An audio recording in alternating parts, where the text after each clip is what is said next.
Hi, I'm Waylon Prebor. I'm director of the McDowell Senior Center, and today I'm with the McDowell Legacy Project here talking with Jim and Gerry Gorst. When and where were you both born? Ladies first.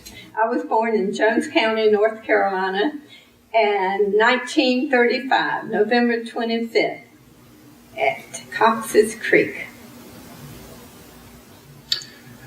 I was born in Cleveland, Ohio at St. Anne's Hospital. My mother had come from Newcastle, Pennsylvania for the birth. And then we came back to Newcastle, Pennsylvania, where I stayed until I was 17. How did you come to live in McDowell County? I was in the Marine Corps for 20 years, and I lived in Jacksonville, Onslow County.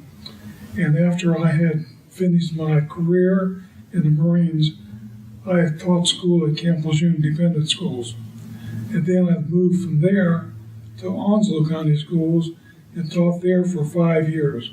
But I wanted to get away from the Marine Corps because I had been there for 20 years.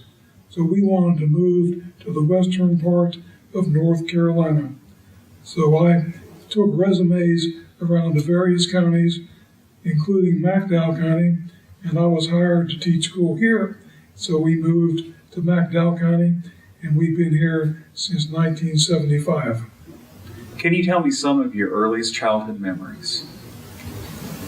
My earliest childhood memory is stepping on a piece of Coke glass, bottle Coke glass, cutting my foot, and having it dumped in kerosene as medicine.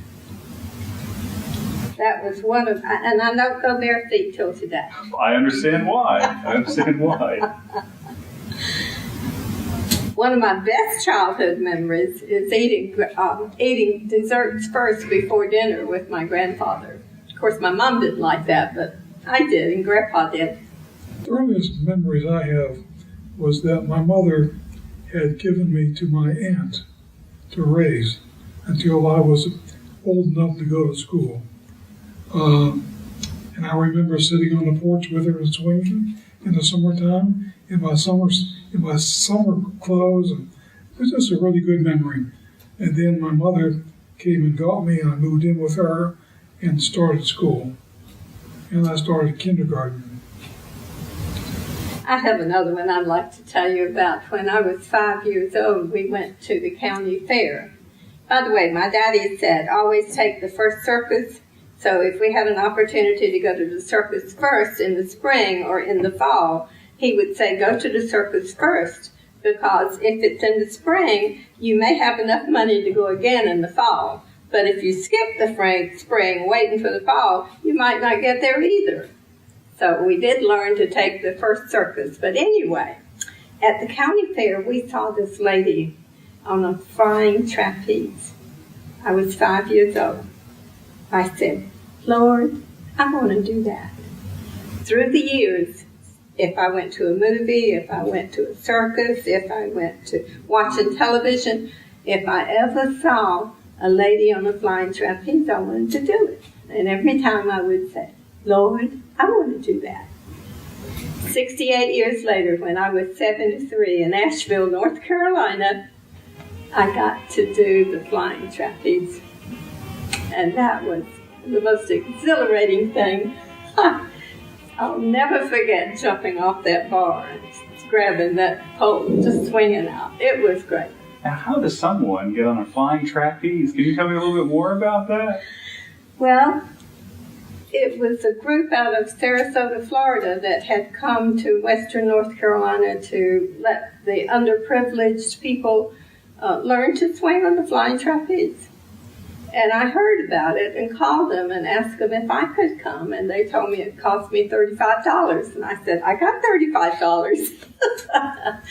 And they let me come, and we went, and we had a wonderful time. Well, I did. Papa sat there like this. And Miss Lee, his secretary, took pictures and movies at the same time. One hand holding it, taking movies, and another one she was snapping pictures and put it on the internet. Now my great-grandchildren watch Grandma, great-grandma, swinging on the flying trapeze. When you were all growing up, did you have any favorite toys? We were talking about that this morning. We didn't have toys except marbles. When I was young, I grew up in the Depression. And so life was not as smooth and great as it is today. I remember for Christmas, very fortunate to get a pair of shoes for Christmas. I remember standing in the food line with my mother for food that we could eat. So those were earliest memories for me. What was school like for you?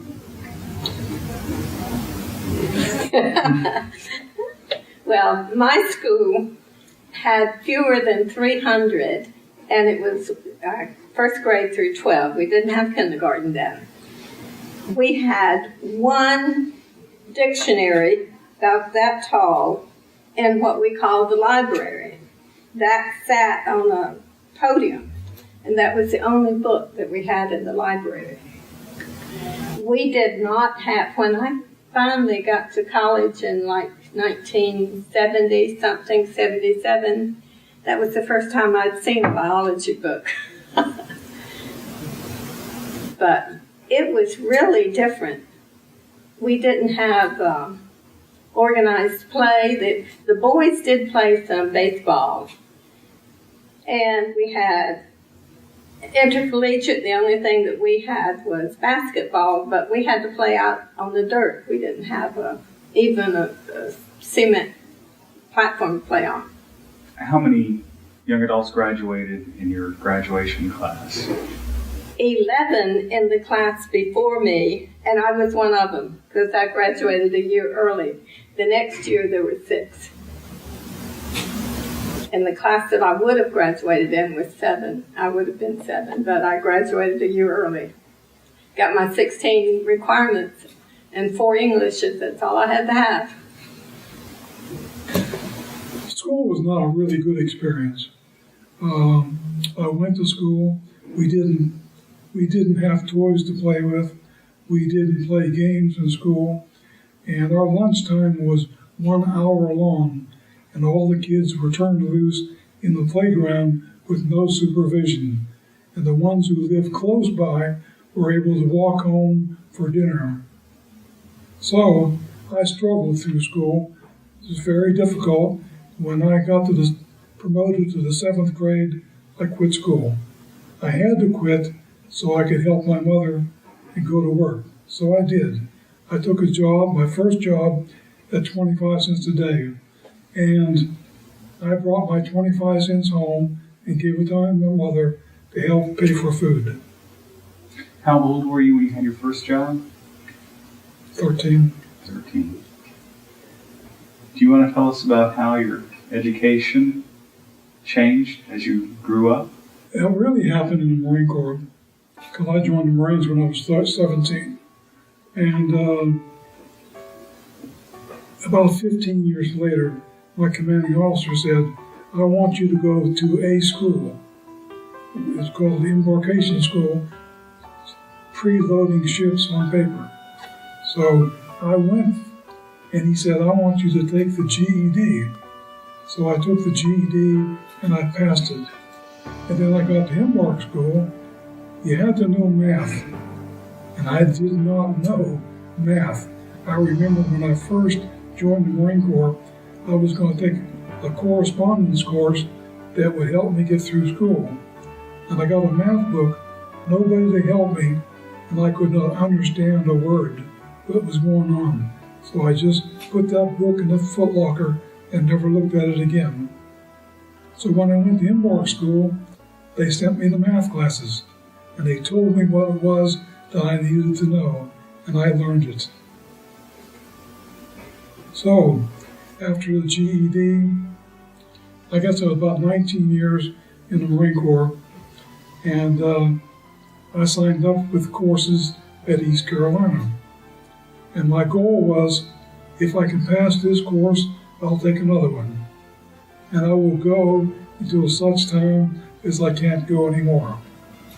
So when I retired from the Marines, I went to East Carolina full-time, got a bachelor's degree in elementary education, got 3 master's degrees in school administration, reading, and elementary ed, got a 6-year degree from Appalachian State University, and I got my doctorate from University of North Carolina in Greensboro. I've got to ask, when you were 13 years old and you had to stop school, could you ever imagine that when you grew up that you would have the education that you have today? No, but I really had this thing embedded that I wanted to go back to school some way, but I just didn't know how to do it. But I had enough people that believed in me to help me through. And in fact, in 1965, my commanding officer said, I want you to take your IQ test, because my IQ was 95 when I went in the Marine Corps. I took my IQ test and I scored over 120. And he put me in for a commission as second lieutenant in the Marines. I didn't quite make it, and that was because I lacked the education. But it gave me the thrust that I needed that was going to help me through my life. And in turn, you should have seen the people he has helped and encouraged where he worked. People who were not acceptable in other positions, he always helped. He always encouraged people to go back to school. He always said, there's somebody out here that will help you. If you can't afford it, there's a fund somewhere that will help you. If you're interested, you can do it. And he still does that today. Hasn't stopped. In your life, you've had several careers. I would like to back up a little bit, and you talked about you retired out of the Marines. You had some interesting experiences while you were with the Marines. Would you be willing to share any of those with us? In 1948, I joined the Marines, and my first tour of duty was the Mediterranean cruise. So I was on an aircraft carrier and visited all the foreign countries in Europe, including Rome, Paris, Greece, Istanbul, Turkey. And when I was in Rome, there were about a half a dozen of us, and we had an interview with the Pope. An audience with the Pope. An audience with the Pope. And then after that, when I came back from the Mediterranean cruise, the Korean War started. So we had just gotten married, and I got my orders to go to Korea to make the Incheon invasion. Made the Incheon invasion, and we cut off the North Koreans from South Korea, and then we started to push north, and we ended up on the Manchurian border, right next to China. And at first things were fine, but all of a sudden we started picking up Chinese soldiers. And it wasn't long before the 35,000 Marines that were there, we were hit by 100,000 Chinese. 10 Chinese divisions, 1 Marine Corps division. And how cold was it? 30 degrees below zero. And each of the 3 regiments, the 1st Regiment, the 5th Regiment, and the 7th Regiment, were all surrounded, cut off from each other. So the 7th Marines were the furthest north. They moved back to the 5th Marines. The 5th Marines moved up and joined up with the 7th. And then the 5th and the 7th joined up to move to the 1st Regiment, and we joined up. And then, as General Oliver Smith said, retreat hell, we're just tacking in another position. Just and at the time, my commanding officer was Chesty Puller, well-known Marine. And after I came back from Korea, then we served in Norfolk, Virginia, Little Creek, and then Camp Lejeune, and then we went to Parris Island. I was a drill instructor at Parris Island, and we stayed at Parris Island for 3 years. Then we moved to California, and we were at the Marine Air Station in El Toro, And then we left there, had a tour in Japan, came back from Japan, was back at Camp Lejeune, and then I got my orders to go to Vietnam. So I went to Vietnam in 1965 and served one tour in Vietnam. And I came back home, and I was back for about 2 years. And they said, well, we're going to send you back to Vietnam. And I said, no, I'm retiring. So I retired and went to school. Tell them how many years of college you got on the GI Bill. I got through my 6th-year degree. On the GI Bill. He didn't waste a dime of that. He took those courses and didn't take any money he didn't need and spread it out as long as he could, and a 6-year degree out of it, beginning as a freshman. I think this kind of leads us into it and talking about how you went into your second career, I want to say, of education. Can you tell us a little bit about that journey? Well, let me tell you something first. While I was going to school at East Carolina, after the first year, I really needed something to do. So I went down to the police station and I said, I'd like to have a job. I'm going to school at East Carolina. He said, you're a retired Marine, you're hired. And so I worked as a patrol officer for 2 years while I was going to school, and the police department built my work schedule around my school schedule, not the other way around. So they made sure that I was able to get all my courses. And what did that tell you about the youngsters? Well, I was thinking, well, maybe I would like to consider a career in law enforcement. But then, being a patrol officer, I really got into things that said, you know, maybe I can make a difference by teaching school and head off problems before they become. And can we talk about your experience in schooling? I taught at Campbell's Independent Schools, 6th grade for 1 year, and I felt like I was back in the Marine Corps because it was on the Marine Corps base. And I said, I really, really want to get in the community. So I went to school. I started teaching school in Onslow County, and I taught at Bell Fork Elementary School, which was about 75 Black Americans. 75% Black Americans. And it was an outstanding opportunity. And then I came west, and I came out here as the media coordinator for West Junior High. And while I was at West Junior High, I got a call from a gentleman from Augusta, Florida. Georgia. Said, we'd like for you to be the principal of our high school. And I said, well, I'm not sure I want to leave here. And so I thought about it, and he said, you know, the Medical College of Georgia is located here. I said, no, I didn't know that. And so I finally decided I would go be the principal of their high school. And while I was there, Gerry had been taking pre-medical classes up at Appalachian. And so she applied for the physician assistant program while I was in Augusta, Georgia. And so she graduated, and then John Roach, a lot of folks remember John. John called me and said, you want to come home? And I said, yes. And I came back as the principal of Eastfield Elementary. And while I was at Eastfield, I started the year-round program. We were the first school system, the 4th in the state, to go to year-round, and they're still in year-round today. What accomplishments in life are the two of you proud of? Mama was reading a guidepost article about this mobile bus that 4- and 5-year-olds would go to.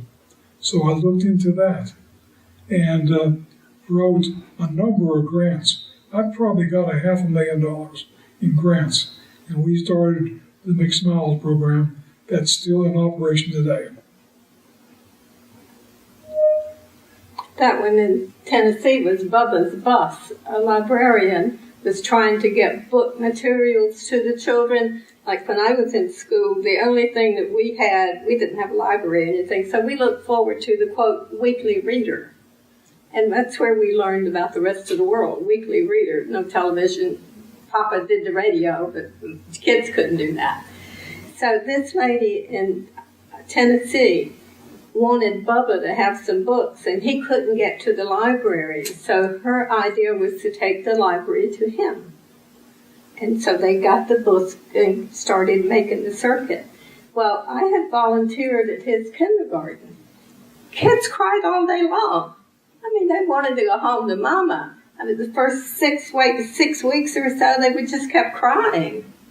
And I told Papa about this, the book, the story that I had read. Maybe if somehow we could get the children interested in school and learning and being separated from Mama, she could wait right outside the bus, within her automobile.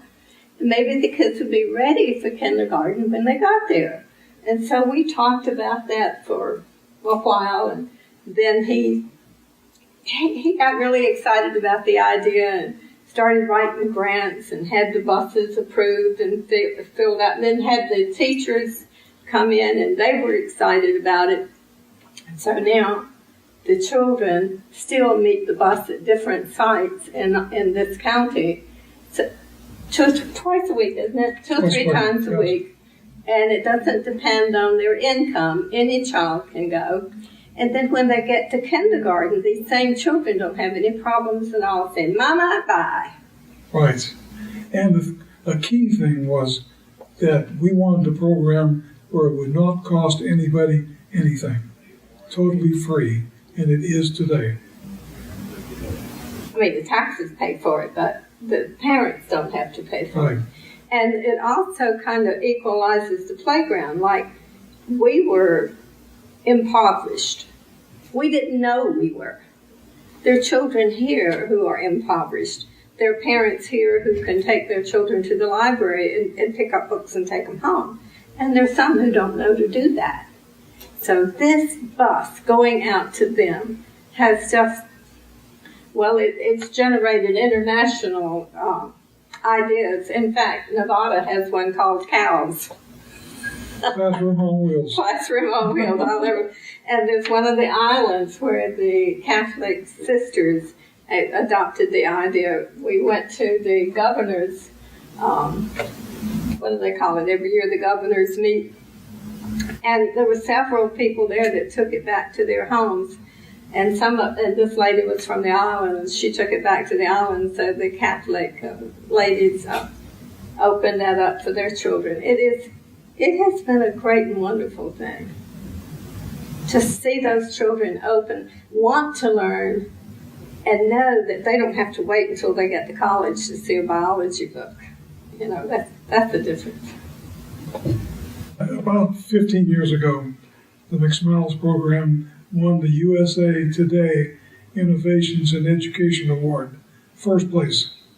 And we went to Washington, and we spoke at the same podium that Hillary Clinton has spoken to from the year before, or the day before. And then it also won the Governor's Entrepreneurial Award for the McSmiles Program. So it has won a lot of awards. It's been really, really good. And I'm surprised it hasn't been picked up across the state. And we did talk to the General Assembly in Raleigh about the McSmiles Program and told them what it was all about and how it operated. So some people picked up, some didn't. Now, that was about the same time, though, they began the program that they have downtown now. Yes. For the 4-year-olds. Right. Good start. So they did. But the one downtown you pay for. What is the name of the one downtown? More for 4. So instead of doing what we wanted them to do with the buses, they did more for 4 in every county. Right. So it did get something started, but it does cost you. McSmiles is free, and that's what we wanted for people who couldn't afford it and needed the school. They needed some way to uplift themselves for a better life. Again, every study that you see, the younger that you start teaching the children, the better they progress. So we're happy about that. Obviously, that is one you must be very proud of. That and the year-round school system. It is, yes. It is. Was there anything else that you all wanted to add? We do want to tell you we have 2 daughters, Yes. Brenda and Karen. Brenda's married to Steve and Karen's married to Andy. We have a granddaughter, Brietta, a grandson, Peter James, and we have one great-grandson who's now 15, and he's Tyler James. And he's still showing Gigi Ma flying. Gigi Ma means great-grandma. He's still showing Gigi Ma flying on the flying trapeze. He said, look, she points her toes. How many years have the two of you been married now? 63. Going on 64. 64 years. I remember telling you it's 99%. Since then, I've changed my mind. Okay. You have to give 100%. You can't hold anything back. Isn't that right? That's right. I remember when we got married, my aunt was telling me, you just try 50-50. And she said, that won't work. You got to be 50-49. Well, I've come a long way, and I think you've got to give 100%. And I believe I mentioned to you the story that Dr. Steelman said, if you were in a room and there was a fire in the room and there are no windows and no doors and you can't get out, you put out the fire. If you're in a marriage and there's no way out, you've already predetermined you're sticking with it no matter what. When the problems come up, you solve them, even if you have to get somebody else to help you. And God is always there. Thank you both for answering those questions for us today. And this is an interview that we're doing with the both of you. I wanted to ask, is there some things that we haven't asked or some other things that you'd like to talk about today? Life has been good. God's been good to us. And, you know, even growing up in the backgrounds that we grew up in, and we both grew up very poor. And to see the accomplishments today, it's been really good. It's really been good. And as I told my daughter the other day, she said, I know you're proud of doing the things you do. And I said, well, Brenda, it's how we're able to serve. Everything else really doesn't matter. And it's who we serve. Right. Because when you're serving God, Dr. Ellis put it the best way. I told him one day, I said, you let people take advantage of you. Dr. Ellis looked at me and he said, Gerry, nobody can take anything from me. If I have something that I can give somebody, I've already given it to them. They don't even have to ask. And I have found that to be true. If you realize that it's all God's, not yours to begin with, and like Dr. Ellis said, nobody can take anything from you. You give, and when you give, you get the pleasure of serving God, and that's where happiness comes from. Joy is being together. Happiness is serving God. Both of them. That's right. I would just like to say thank you for what you all have done for our community here. Thank you, because I think for the people watching this, there's a lot of inspiring things that they can see. The thing is that anyone can come from anywhere and do anything. And I think that really shows in both of you and what you've done for our community here. You just have to stay focused. Just have to stay focused. You have to stay focused.